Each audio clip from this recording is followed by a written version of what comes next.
Welcome to the Cheating Secrets channel. We hope you enjoy today's story.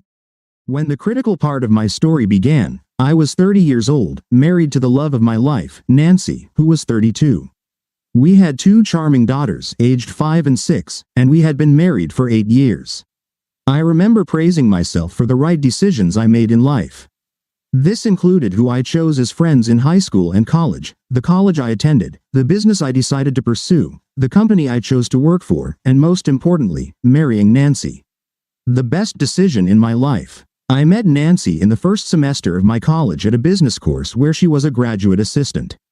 She was beautiful, sensual, smart, and funny. I don't know for sure what her first impression of me was, but my first impression of her was, wow. I made sure to excel in all aspects of the course she was a graduate assistant for, and during the lab sessions she led, I made sure to ask only reasonable guiding questions.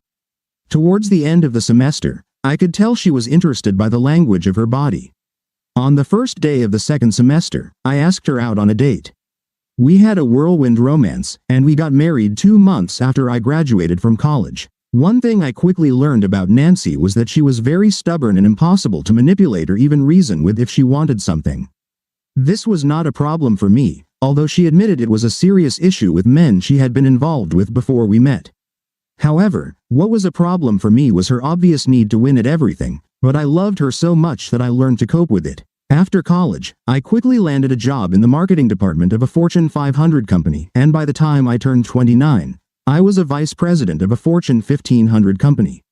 Despite her intelligence, Nancy's foray into the business world was not met with success. She was an excellent teacher, but something was missing when it came to applying what she knew in the real world. However, I believe it was precisely her straightforward personality that was her main shortcoming. So, she returned to academia and at the age of 32 became a professor at a prestigious university approximately 15 kilometers from our home. My married life was remarkable not only because my wife and I had a job we loved but also because we had wonderful children with whom it was a joy to interact. We genuinely had loving relationships, and my sexual life was better than I had ever imagined when I was young. With the exception of periods that occurred approximately every 6 months when Nancy and I mysteriously experienced a surge in libido, leading us to behave like cats in heat for about 10 consecutive days, we regularly enjoyed lovemaking, which included experimenting. Nancy was particularly aroused when pregnant, and she required servicing every day, right up to the day she gave birth to each baby. I was a satisfied, content cowboy. At the outset of writing this story, I considered my second best decision ever in my entire story to be hiring Alicia, my secretary, whom I had worked with for 3 years. It could have been a genuinely bad decision because, frankly, Alicia was not really suited for the job when I hired her. I'm not entirely sure what factors motivated me to hire her, but some were related to her tragic past, incredible femininity, strong desire to succeed, as well as the fact that she had to support a 2-year-old and a 3-year-old child, despite being only 23 when I hired her. Alicia turned out to be so intelligent that, if she didn't have the disadvantages I had as a child, she could easily have obtained a doctoral degree in practically any subject she desired. Although her verbal skills were not better than those of her classmates when I hired her, over the course of 18 months, she had no equal among the people I supervised when it came to verbal and interpersonal communication skills. She was also highly organized, worked as diligently as one could expect from a single mother, and became the most reliable person I knew. Just to prove to myself that my perception of her was correct, under the guise of a corporate requirement that all employees must take a certain test, I manipulated her into taking an IQ test. She scored 135, significantly higher than the average college graduate, despite only having completed 10th grade education. My carefree, chubby, figuratively, not literally, as I am 190 centimeters tall with a weight of 88 kilograms, naive existence came to an end 15 days after my 30th birthday. On that Monday morning, I received a call from the school where my 6-year-old daughter was in 1st grade. Because the school was near the university where Nancy worked, she could drop off and pick up the children almost every day.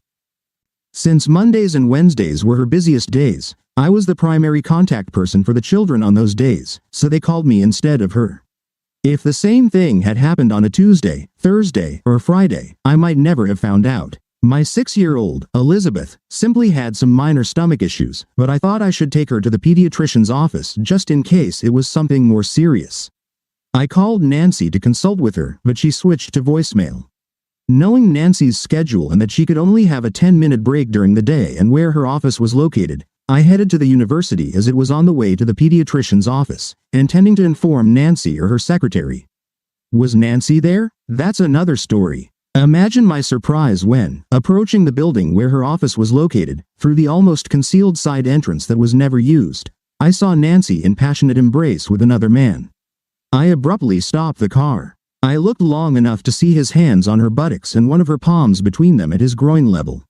I took one photo of them in each other's arms with a high-resolution digital camera.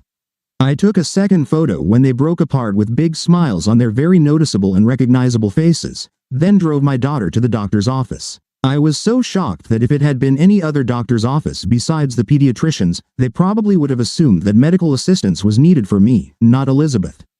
Fortunately, Elizabeth's problem turned out to be so insignificant that the doctor allowed her to return to school after lunch.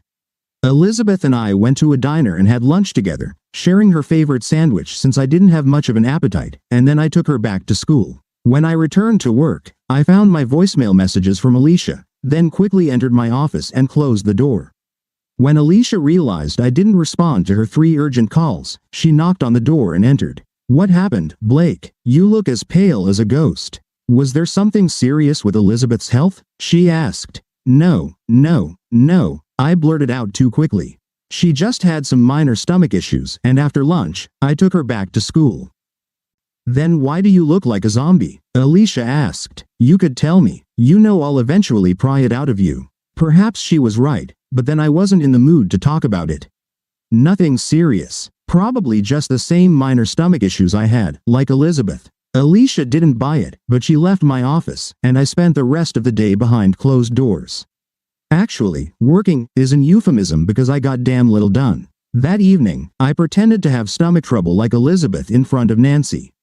After eating half of my dinner and playing with the kids for about an hour, I told Nancy that I was feeling unwell and, just in case what I had was contagious, I would sleep in the guest bedroom. I went to the guest bedroom, but I couldn't just go to sleep. I needed to figure out what to do. Inaction wasn't an option, but a nuclear explosion with the destruction of our family wasn't an option either. I somehow made it through the week without directly confronting the issue. My plan involved doing it on Saturday morning, using my fake illness for another day, a fake business trip for 2 more, which I spent in a local hotel, and a night at Nancy's parents' house. In principle, it worked, though Nancy had a very suspicious look on her face, especially when I didn't go to bed on Friday night for what she clearly hoped would be an intense sex session. I said I needed to work on the computer for about an hour. "What happened, Blake?" Nancy asked, dressed in her most alluring negligee, as I sat behind the laptop in the office. Giving her just one glance, I replied, "We'll talk about it tomorrow morning, and then I'll take the kids to the zoo so you'll have some time to think." "Why can't we talk about it now?" "Because, damn it, I don't want to talk about it now, that's why." "So just fuck off to bed." It was the first time I had ever spoken to her like that in all our years together. The last time I looked at her, she had wide open eyes, but soon she left. I slept in the guest room again. Nancy looked like crap the next morning. In accordance with the arrangements I made 2 days earlier, I sent the kids to play with the teenage girl who often watches over them, promising to head to the zoo within half an hour. As soon as the kids went out the door, Nancy began. "How could you talk to me like that last night?" That's all she managed to say before I yelled, "Shut up, Nancy."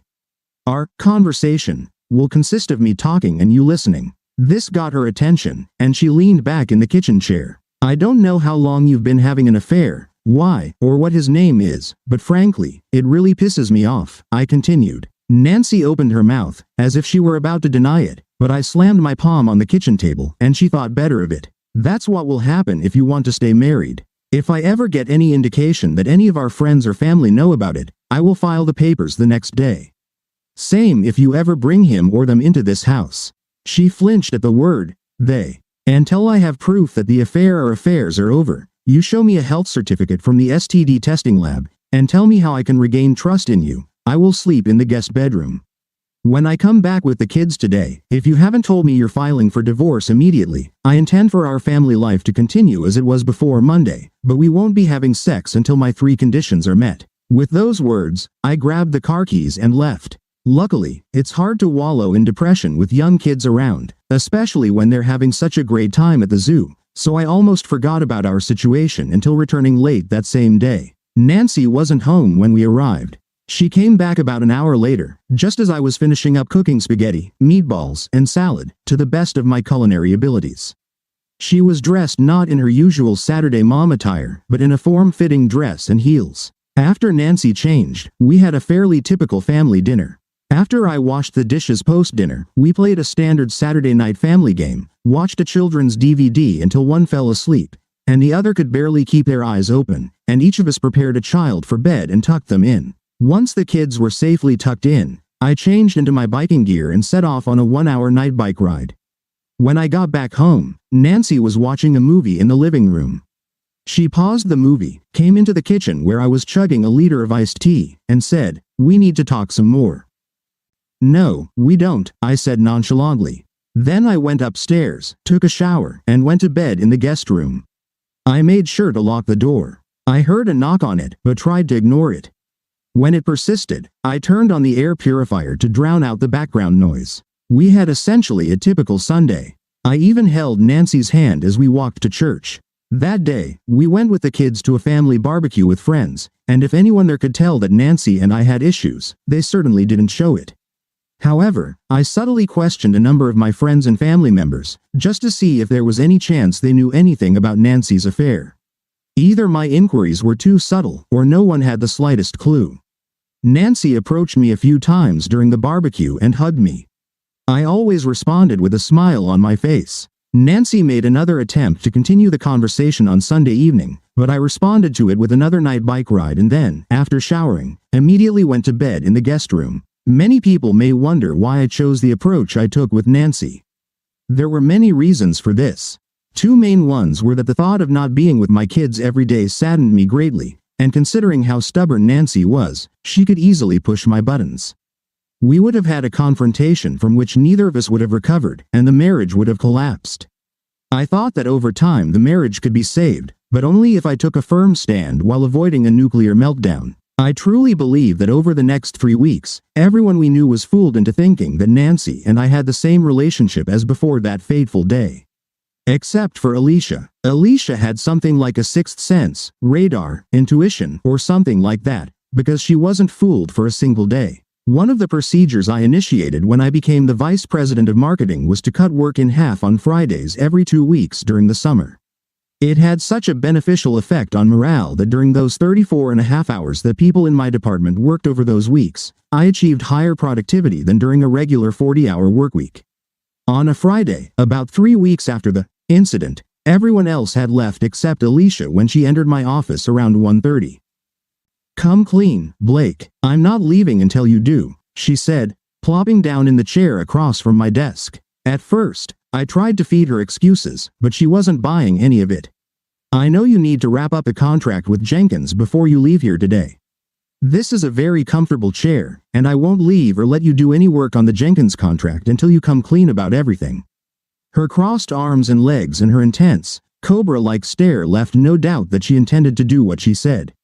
So, I told her everything. "How long is this going to go on?" she asked. "I have no idea," I honestly replied. "So, it's been over 3 weeks without sex for you?"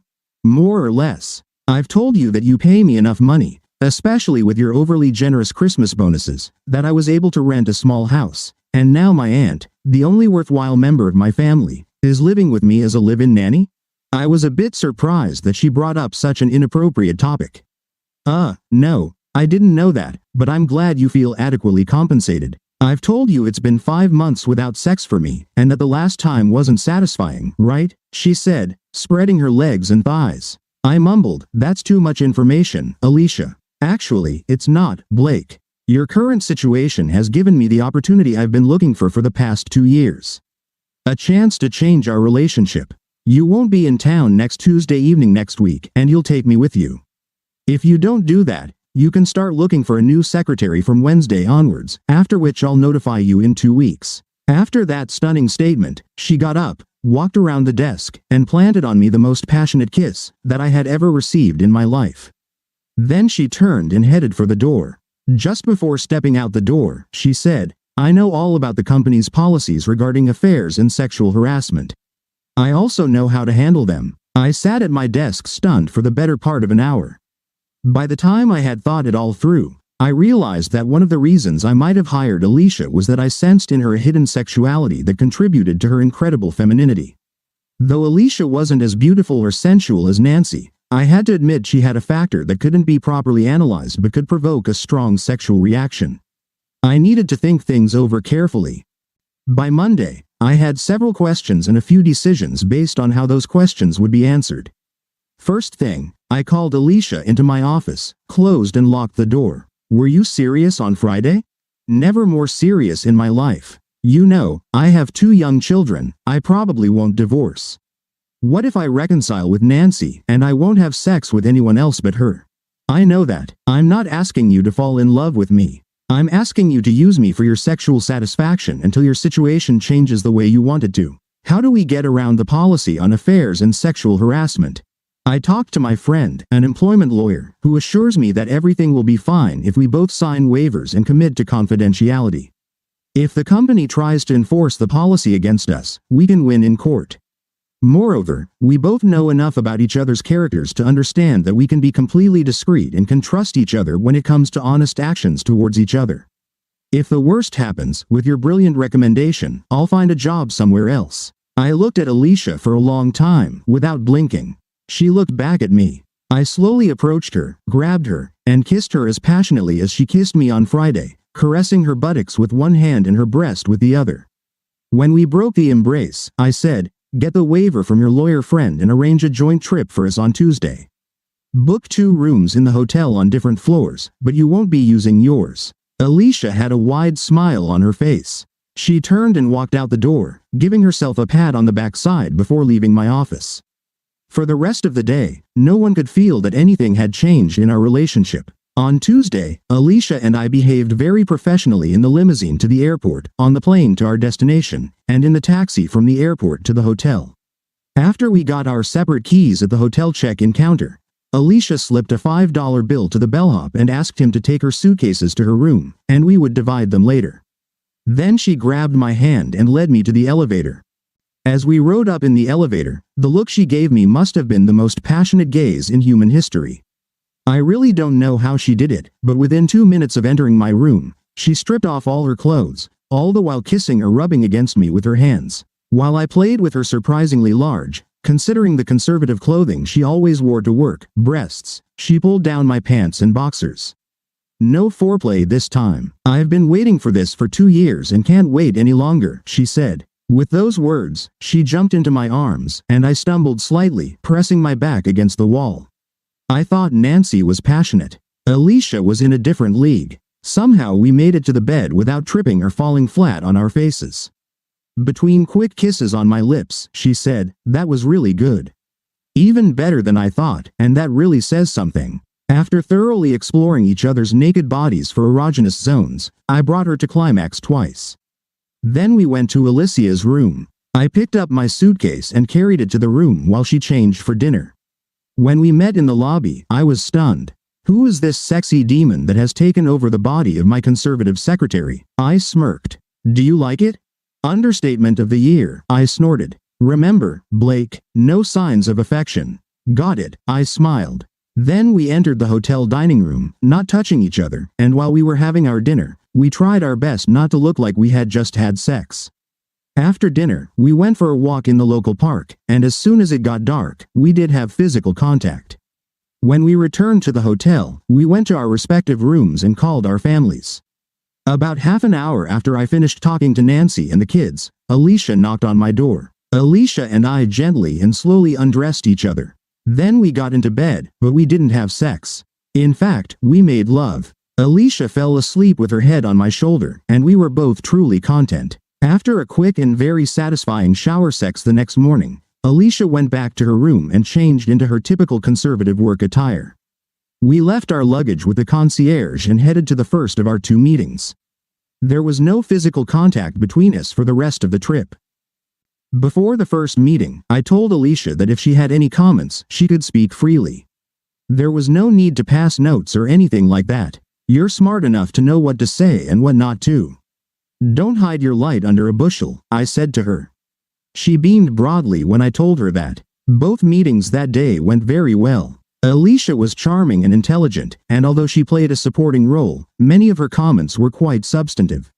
Both the potential business partners and suppliers we met with were very impressed with our presentations, including Alicia's. On the flight back, I voiced what I had been thinking for the past 6 months. You know, Alicia, if you went through management training, you'd make an excellent assistant marketing director and ultimately, a marketing director. In fact, in a couple of years, you could undoubtedly do my job as well as I do. Are you serious? She asked. Very serious. Of course, I would need a suitable replacement for a secretary before I would recommend you for management training. Are you sure you're not just trying to tell me that this is a good way to avoid having sex with me in the future? She whispered. What in the last 24 hours could make you believe that I didn't want to continue having sex with you? I whispered back. The widest smile I had ever seen in my life appeared on her face. Can we talk about this tomorrow? You have nothing planned from 3 to 5 in the afternoon. Tomorrow from 3 to 5 in the afternoon we will be open and discuss both management training and our future intimate relationship. The next day, Alicia and I had the strangest meeting I had ever had with anyone in my life. We meticulously planned every detail of who she could hire to replace her as my secretary when she starts management training in the company. How we will continue to meet to continue enjoying the phenomenal sex we had during our business trip, and what Alicia needs to do to position herself for success both in the business world and in our personal relationship. After that, everything happened quickly. I bought Alicia's aunt a used car so she could work as a teacher's assistant at the school where Alicia's children attended and could transport them when necessary. Alicia had a friend who worked in another department of our company, who was unhappy with her job but genuinely wanted to take over the position Alicia held. She was over 50, and although she stuck to her views, she was very competent. I had no illusions that she would be nearly as good at her job as Alicia, but I was comfortable enough to hire her. After a 2-week transition period, during which Alicia worked with my new secretary to get her up to speed, Alicia began management training. Even before she started management training, Alicia and I separately visited her home 4 or 5 days a week around lunchtime, and one fine day, we would engage in racing like animals, and the next day, we would make love. Once she started management training, her classes didn't start until 10 in the morning, and her children and aunt weren't home until 8, so we had a good hour and a half every weekday to make sure our sexual needs were taken care of. Alicia was a compassionate, energetic, captivating, and, most importantly, passionate lover. Additionally, we managed to go on overnight trips a couple of times. Only after an exceptionally delightful lovemaking marathon, when Alicia laid her head on my shoulder to fall asleep, did I consciously think, hiring Alicia was the best decision of my life. Better than marrying Nancy. Good or bad, Alicia put me in such a good mood that the fact that Nancy still showed no signs of meeting the 3 requirements I set for restoring real, sexual, marital relations worried me less and less. It was an understatement of the year, mysterious to Nancy. There were signs that Nancy had probably ended her affair, and she certainly tried various ways to lure me back to her bed, although due to her inherent stubbornness and the need to win every argument, she did not agree with what I told her was necessary. One evening, after we returned home from a party where she drank more than usual, and the children stayed overnight at her parents' house, she made every effort to seduce me. When I stepped into the shower, she joined me. I didn't kick her out, make any unpleasant remarks, or anything like that. She whimpered, "Blake, I really need you." Then do the 3 things that, as I said, were necessary, Nancy. It's either divorce, still the only 2 options, I replied. You must be getting sex elsewhere, otherwise you wouldn't refuse me for anything, she whimpered. All I need to do to refuse you, Nancy, is to imagine you cheating with your lover. With these words, I finished drying myself off, tossed the towel in the laundry basket, went to the guest room, and locked the door. Meanwhile, things with Alicia couldn't have been better. There is one particular day that will forever stay in my memory. It was a Friday, and since Alicia was finishing her training for managers that day, the ceremony, which began around noon, gave us a few extra hours at her house. After an extremely energetic session of sex, we played with each other's naked bodies and chatted in bed. Alicia was told she would receive an award at the ceremony. I reached into my briefcase and pulled out 2 gifts for her. The first was a very stylish sleeveless gray-blue dress with a lieutenant's coat, which I hoped she would wear to the ceremony. She thought it was beautiful and agreed. The second was a sapphire necklace that perfectly complemented the dress. She burst into tears. It took Alicia some time to recover from our stunning sex session, which she managed to do. By the time we parted ways, in separate cars, for the ceremony, she was extremely well put together and beautiful. At the ceremony, as a result of unanimous voting by her classmates and instructors, she received an award as the most outstanding student in the management training class. I was very proud. It had been over 6 months since my ultimatum to Nancy and just about 3 weeks since Alicia finished her management training when Nancy finally began to give in. Over the previous 2 months, there had been signs that it might happen because she seemed sad all the time, and my cheerful nature irritated her.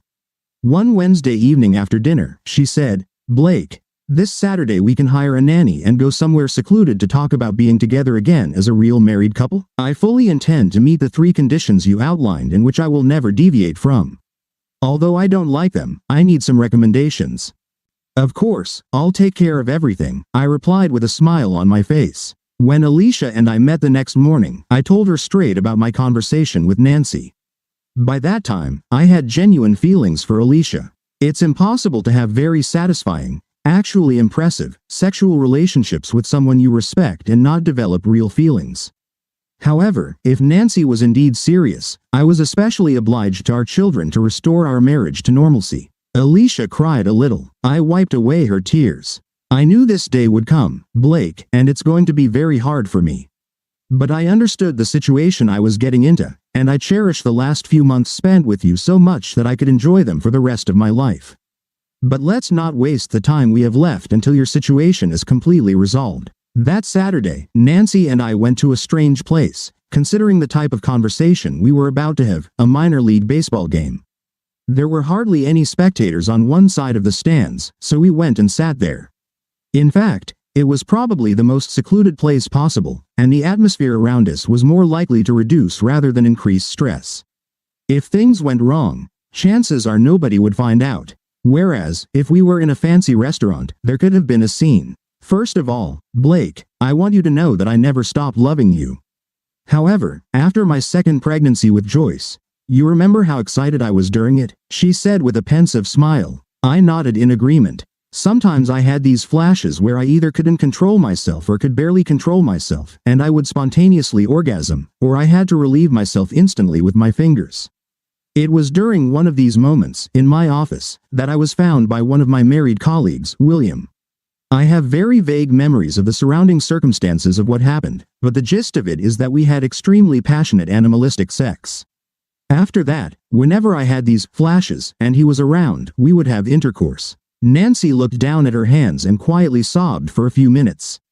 She composed herself and continued. "It was almost as if I wasn't cheating on you. It felt like another world. Until you shared with me your knowledge of the situation, which I still don't understand how you got, I didn't even think about the adverse consequences.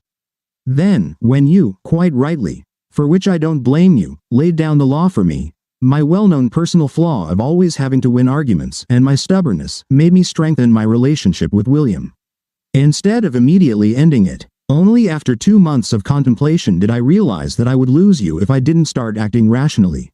I went to a psychoanalyst, worked diligently on my issue, and I think I've solved it now." With these words, she pulled out a document from the envelope she held in her hands. "This is William's sworn written testimony that our relationship ended almost 4 months ago. In fact, the document she handed me was a notarized sworn statement, drafted by a guy named William Montrose.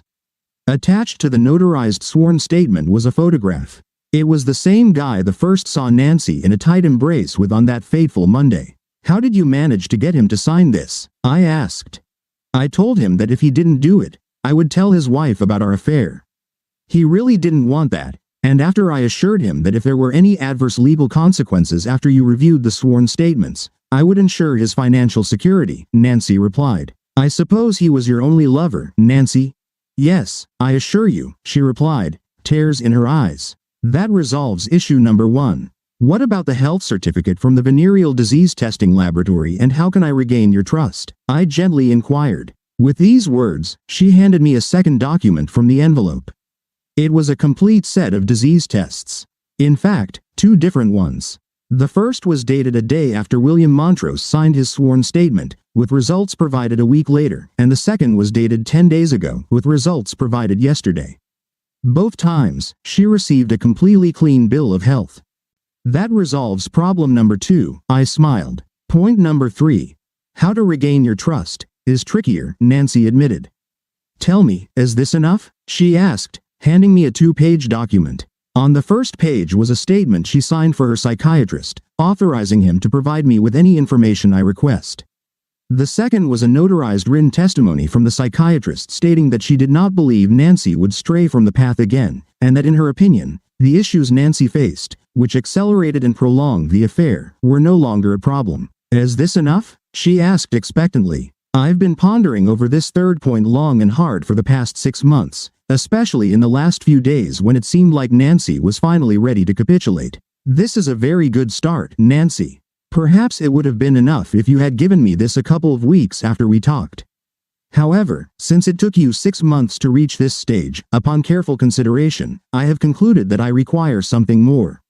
I want you to sign a postnuptial agreement stating that if you engage in another affair while we are married, I will have sole custody of our daughters, although you will have liberal visitation rights, and that I will receive the house and 60% of our marital assets. Of course, I didn't tell her, and I had no way of knowing whether she was aware of this or not, that regardless of what we discussed about custody in the postnuptial agreement, a family court judge could override it in the best interests of the children. However, it would certainly give me an advantage in any proceedings before the family court judge if they were needed. Nancy promised to see a lawyer next week to prepare and sign the necessary documents. After that, we kissed and held hands. Once the game ended, we went to play mini golf, had dinner at a casual restaurant, and then went home and watched a DVD. Nancy was very disappointed that even though she undressed in front of me and I refused to have sex with her. Once everything is settled, I said with a sly smile, you'll get more from me than you bargained for. Sunday was a great family day. The real complication arose on Monday. I was genuinely afraid to tell Alicia that we had at most 2 days left together. I found her in tears when she opened the door that morning. What's wrong, babe? I asked, pulling her into my arms. She said something, but it was so distorted that I really didn't understand the gist of the joke. Something about it not being her fault. That she would do what I wanted, and similar nonsense. After sitting with her for a good 15 minutes, holding her hands and wiping away tears, I finally managed to understand her story. Interrupted by rare sighs and tears, it sounded something like this. My obstetrician-gynecologist made a mistake indicating the date of my next contraceptive injection. I didn't notice it myself. When I came on Saturday, the doctor noticed it before giving me the shot. She asked if I had been sexually active in the last 2 months. At that moment, despite her grim demeanor, Alicia smirked. I didn't tell her that during that time, I had fantastic animalistic sex at least 60 times. Then Alicia continued her story grimly. I just said yes to her. She had such a strange expression on her face and gave me a complicated pregnancy test. After reviewing the results, she said I was in the 3rd week of pregnancy. That instantly stuck with me. It was the date of the end of her leadership training when I released the biggest load of my life into her and the deepest I'd ever had. I swallowed twice. Alicia looked me straight in the eyes. If you want me to have an abortion, Blake, I'll do it, she squeezed out. I thought for a few minutes before speaking. I was sure this wasn't what she had planned. I was also sure that the idea of having a child with Alicia was a bad idea in some sense but was either not that bad or actually good in other respects. I gently kissed her lips. It's your body and your choice, Alicia. However, I would prefer for you to keep the baby. It should remain our secret, and I wouldn't be listed on the birth certificate, but I would contribute to his or her upbringing financially and with my time. I would find a way to make it work so Nancy wouldn't find out. Alicia collapsed into my arms, sobbing, "Thank you, thank you, thank you," it seemed to repeat 100 times. I stroked her head. When she regained composure, I broke the bad news to her, for her, not for myself. That Nancy had finally come to her senses. Tomorrow might be our last day together, darling, I told her. Alicia straightened up, smiled broadly at me despite the tears streaming down her cheeks, and said, "Then I'm taking tomorrow off. If my boss that's you will let me, I'll love you to pieces." I took the afternoon off, just in case Nancy had signed the marriage agreement that evening. As she would need some actions, and I needed a few hours to recover. On Tuesday evening, Nancy handed me the marriage agreement with a shy smile on her face. I returned to the master bedroom. That night, we made love tenderly, and the next morning, we engaged in passionate sex. I was surprised at how easily Nancy and I returned to our former life. The wonderful life before that fateful Monday. One reason was that she definitely became less stubborn and no longer felt the need to win every argument. Overall, she became softer. This, combined with my exceptional sexual relationship with Alicia while Nancy and I were estranged, allowed me to truly forget about her infidelity. Everything worked out for everyone involved. Alicia gave birth to a healthy, happy boy, my only son. Believe it or not, after some hints from my side and Nancy's suggestion, despite my disbelief that she knew I was the father, I attended natural childbirth classes with Alicia and was in the delivery room. 3 years later, Nancy got a place at university. Alicia was undoubtedly the best marketing assistant and then marketing director I ever had. When the company we worked for was sold, and I received windfall profits from my stock options, I retired without any financial worries at a ripe old age. I recommended Alicia for the position of vice president of marketing. The transitional team was smart enough to accept my recommendation. As I write this, I am a stay-at-home dad. Alicia and her 3 kids live a block away, and I look after her children and mine when they are not in school, while I pursue what I always dreamed of, writing the great American novel. All the adults are very happy, and all the children are well adjusted. You may ask if I ever had sex with Alicia again? You can ask, but I won't answer. Thank you for being with us and listening until the end. If you found it interesting, please subscribe, give us a like, and leave your comments. And we'll see you on the Cheating Secrets channel.